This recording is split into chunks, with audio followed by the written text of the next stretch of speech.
Halo anak-anak semua, selamat pagi.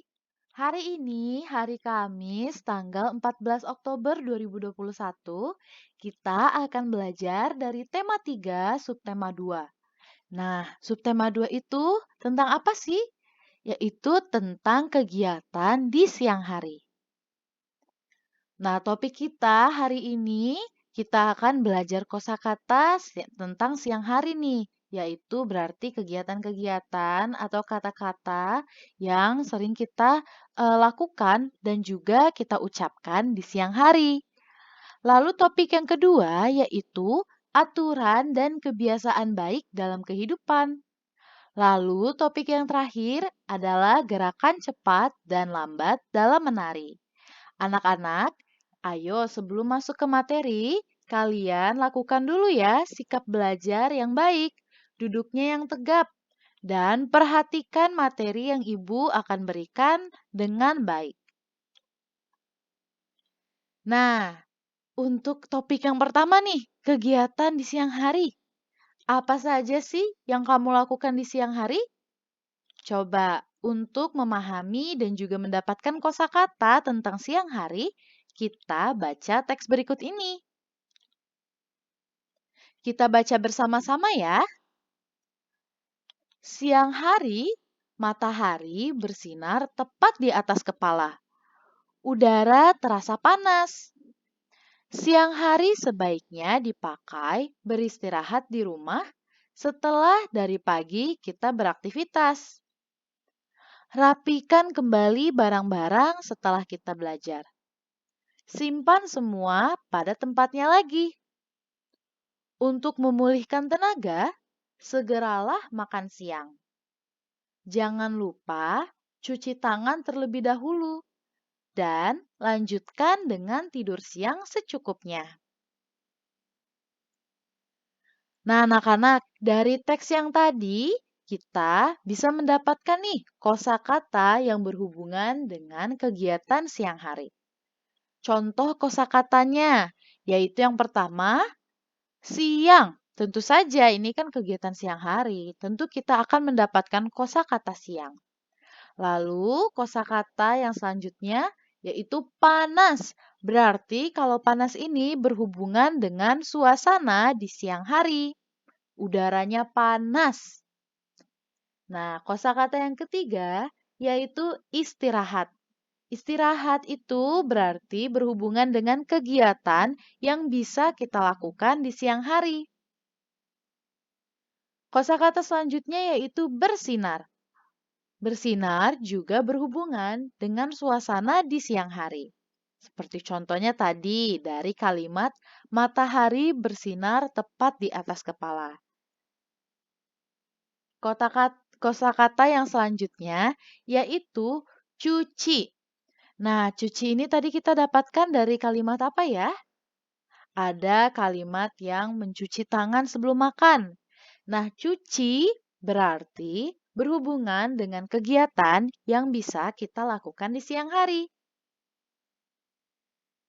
Lalu, yang selanjutnya, kosakata makan. Makan juga merupakan kegiatan yang bisa kita lakukan di siang hari, yaitu makan siang ya tentunya. Dan contoh kosakata yang terakhir yaitu pulang. Pulang juga kegiatan yang kita lakukan di siang hari. Misalnya pulang dari sekolah, atau pulang bermain dari rumah teman, pulang belajar bareng, dan lain-lainnya. Nah, anak-anak, coba ayo kita susun huruf-huruf di bawah ini menjadi kosakata tentang siang hari. Nah, coba sebelum Ibu buka nih jawabannya, kalian coba susun huruf-hurufnya. Dari mulai huruf yang pertama sampai huruf-huruf yang terakhir. Nah, coba kalian susun dulu sendiri, baru nanti Ibu buka jawabannya. Boleh pause dulu videonya ya.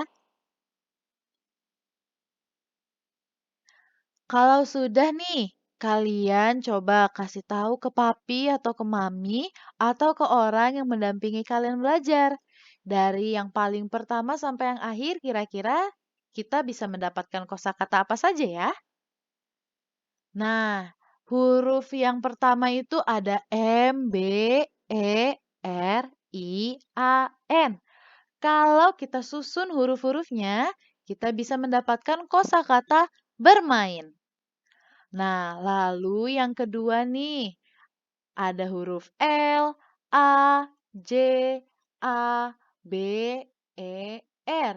Kalau kita susun kata-kata huruf-hurufnya bisa mendapatkan kosakata belajar. Nah, lalu yang ketiga ada huruf M, A, N, A, K, I, S, A, N, G. Nah, ini harusnya terpisah nih ya antara yang K dan juga I. Nah, kita susun kata-katanya bisa mendapatkan kosakata makan siang. Makan siang ya, kegiatan yang bisa kita lakukan tentunya di siang hari. Lalu yang keempat ada huruf R, B, E, R, K, I, N, G, A, T, E. Nah, huruf-huruf ini kalau kita susun bisa mendapatkan kosakata berkeringat. Lalu yang terakhir, ada huruf I, T, I, S, H, A, R, A, T. Kalau kita susun, kita bisa mendapatkan huruf kosakata istirahat. Oke, anak-anak? Nah, kita lanjutkan ya. Coba anak-anak, apa sih kegiatan di siang harimu? Coba kamu ceritakan ke papi atau ke mami atau ke orang yang sedang mendampingi kamu belajar nih. Kamu bisa menceritakan tentang bagaimana suasana siang hari di rumahmu. Lalu, apa sih kegiatan yang sering kamu lakukan di waktu istirahat? Dan apa manfaat dari kegiatan tersebut? Coba 3 poin ini kalian ceritakan kepada papi mami atau orang yang sedang mendampingi kalian belajar ya. Kalian boleh pause dulu videonya untuk menceritakan kegiatan di siang harinya. Nah, kalau sudah, kita lanjutkan ke topik yang selanjutnya, yaitu tentang aturan-aturan dan juga kebiasaan baik. Nah, anak-anak, apa sih itu peraturan? Peraturan atau aturan merupakan sebuah ketentuan yang dibuat untuk membatasi tingkah laku seseorang. Aturan dibuat untuk membedakan sesuatu yang boleh dilakukan serta tidak boleh dilakukan. Jadi maksudnya apa sih? Nah, dalam hidup kita ini ada beberapa hal atau perilaku yang tidak boleh kita lakukan. Nah, aturan dibuat agar kita dapat mengetahui nih apa yang boleh kita lakukan dan juga apa yang tidak boleh kita lakukan.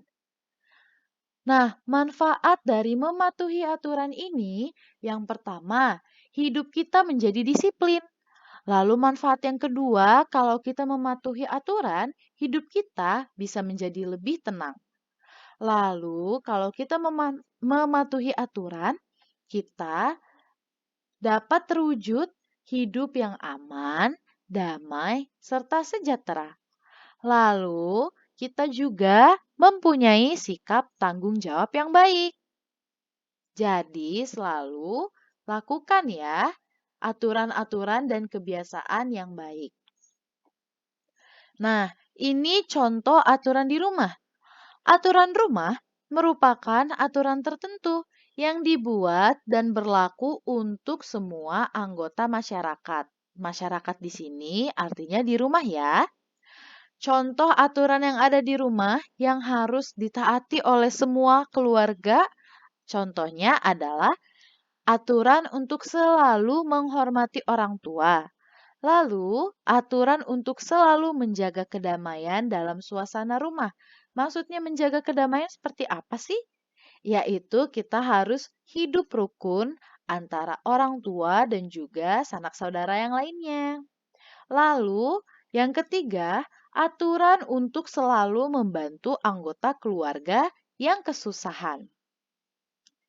Nah, kalau ini aturan di rumah, selanjutnya ada aturan di sekolah. Berarti ini nih aturan-aturan yang harus kalian taati di sekolah. Yang pertama, siswa tidak boleh terlambat. Yang kedua, siswa wajib memakai seragam dengan rapi dan atribut yang lengkap. Yang ketiga, siswa laki-laki tidak boleh memanjangkan rambutnya. Yang keempat, siswa perempuan tidak boleh memakai perhiasan yang mencolok. Yang kelima, semua siswa harus menghormati guru. Yang keenam, siswa wajib membuat surat izin jika tidak masuk sekolah. Dan yang terakhir, siswa harus wajib menjaga ketertiban dan juga ketenangan kelas. Ini adalah aturan-aturan di sekolah yang harus kalian taati ya. Nah, ada juga nih aturan di masyarakat. Aturan di masyarakat diciptakan untuk menciptakan ketertiban antar warga masyarakat. Nah, berikut aturan yang ada dalam masyarakat. Poin A atau yang pertama, tamu dilarang bertamu atau datang melebihi jam 10 malam. Jadi maksudnya kalau misalnya ada nih tamu yang ingin datang ke rumah kita, tidak boleh datangnya itu terlalu malam. Tidak boleh lewat di atas jam 10 malam. Poin yang kedua atau aturan yang B, jam belajar masyarakat itu berlaku pukul 6 sore hingga 9 malam. Nah, maksud jam belajar ini apa sih, Bu? Jadi, jam belajar yang ditentukan itu kan jam 6 sore sampai jam 9 malam. Jadi, jam 6 sore sampai jam 9 malam ini seharusnya semua masyarakat, terutama siswa yang sudah belajar di sekolah, harus berada di rumah dan juga menjaga ketenangan. Kenapa harus menjaga ketenangan? Karena kan kita tidak boleh mengganggu masyarakat yang lainnya. Jadi tidak boleh berisik nih antara jam 6 sore sampai jam 9 malam itu. Lalu setelah jam 9 malam, waktunya untuk istirahat atau tidur. Nah, aturan yang ketiga yaitu tamu yang menginap lebih dari 24 jam wajib lapor kepada ketua RT. Jadi misalnya nih, sanak saudara kalian datang dari luar kota, mau menginap di rumah kalian. Kalau menginap kan berarti lebih dari 24 jam ya, lebih dari 1 hari. Nah, mereka harus lapor dulu ke ketua RT. Tujuannya apa sih? Kita laporkan kepada ketua RT agar ketua RT-nya tahu siapa saja orang yang masuk ke daerahnya. Tujuannya untuk menjaga keamanan. Lalu, peraturan yang keempat atau yang D, warga masyarakat harus menjaga kebersihan lingkungan. Aturan yang kelima, warga masyarakat wajib menjaga keamanan dan ketertiban lingkungan.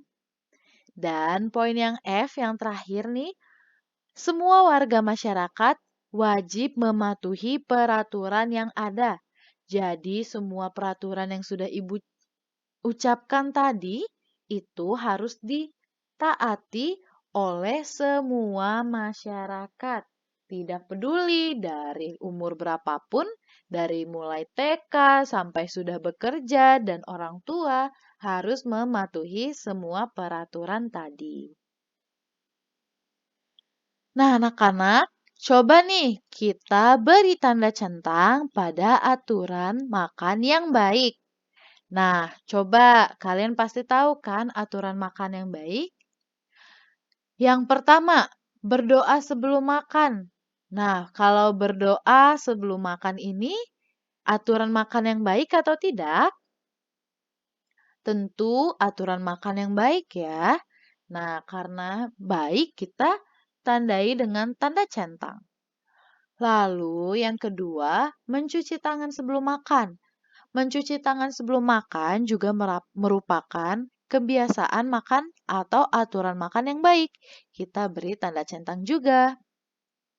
Nah, yang ketiga, tidak menghabiskan makanan. Tidak menghabiskan makanan itu contoh yang baik atau bukan ya? Tentu bukan. Kalau kita makan, harus kita habiskan makanannya.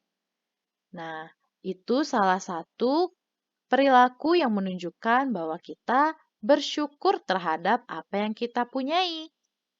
Karena ini merupakan contoh yang tidak baik, berarti kita tidak centang ya. Lalu yang keempat, makan sambil berbicara. Makan sambil berbicara itu boleh tidak sih? Tidak boleh ya. Kalau kalian berbicara sambil mengunyah, nanti kalian bisa tersedak. Karena ini merupakan contoh yang tidak baik, tidak kita centang. Nah, yang terakhir, membereskan peralatan makanan. Tentu saja, kalau membereskan peralatan makanan itu merupakan contoh sikap atau aturan makan yang baik ya, maka kita beri tanda centang. Nah, anak-anak selalu ingat dan lakukan aturan yang ada. Dengan begitu, hidupmu akan lebih teratur. Selanjutnya, kita masuk ke topik gerakan cepat dan juga gerakan lambat dalam tarian. Menari merupakan kegiatan yang menggerakkan anggota tubuh. Gerakan menari dilakukan dengan kepala, kaki, dan tangan. Dalam tari ada gerakan cepat dan gerakan lambat.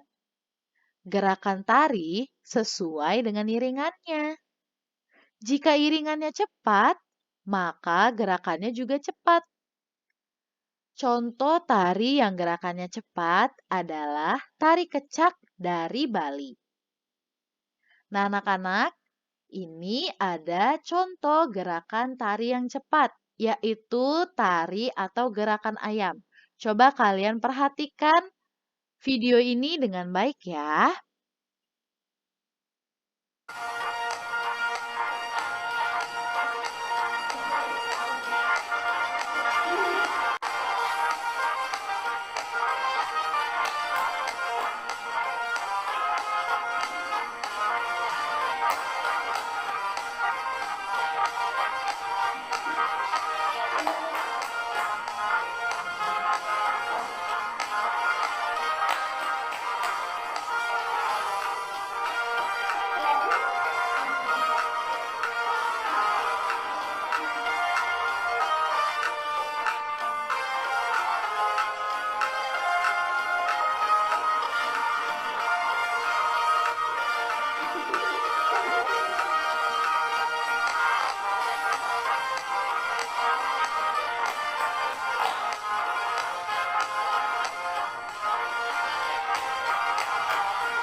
Nah, anak-anak, itu tadi contoh gerakan tari yang cepat, yaitu contohnya tari ayam ya.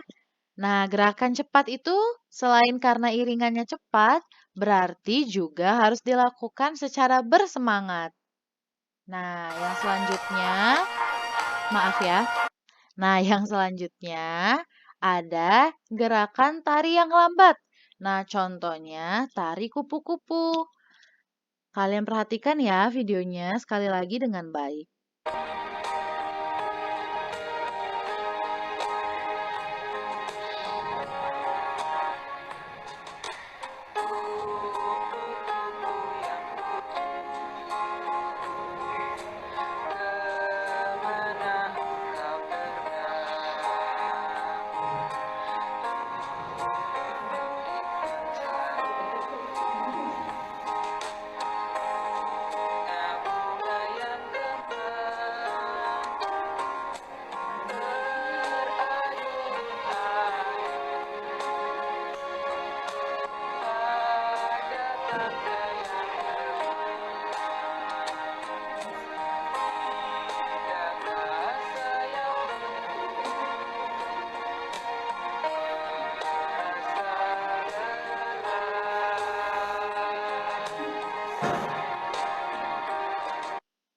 Nah, anak-anak, ini adalah salah satu contoh dari gerak tari yang lambat, yaitu gerakan kupu-kupu.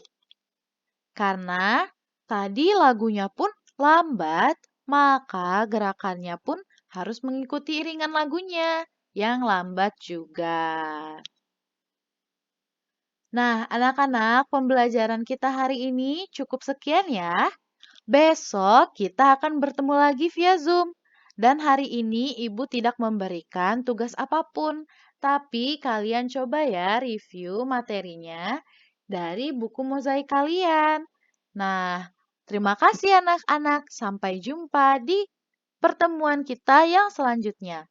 Bye-bye.